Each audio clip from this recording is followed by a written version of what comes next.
It's just a shame he's not being level with the Australian people about this issue. But his lawyers are. They're obviously working under instruction from their client, the Commonwealth. And they're saying that, look, there's nothing Australia can do to help. Like, that's what we've been saying the whole time. And they've confirmed that in legal documents, that if they're lying here, they'll be perjuring the court.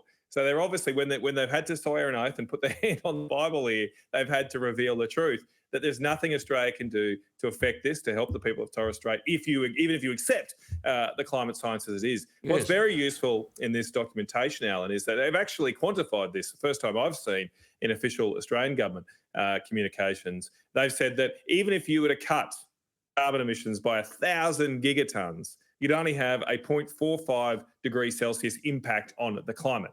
Now, I don't necessarily accept all the science behind that calculation, but let's take them at their word. Let's take those figures. Let's use their own figures.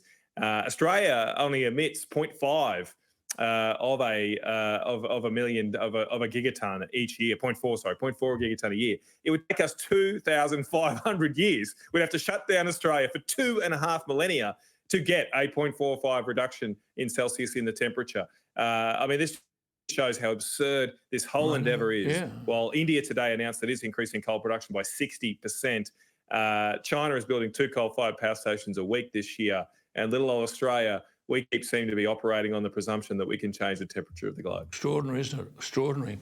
I mean, the government's solicitor, I'm quoting exactly from the document, says in the federal court that Australia, quote, lacks the necessary control to prevent or materially mitigate climate change and its impact. That's what it says. The solicitor for the government asked the applicants to identify which reports of the IPCC, WMO, UNEP, CSIRO, BOM, and which particular other, quote, peer-reviewed scientific literature, unquote, was said to constitute the best available science and at what points in time.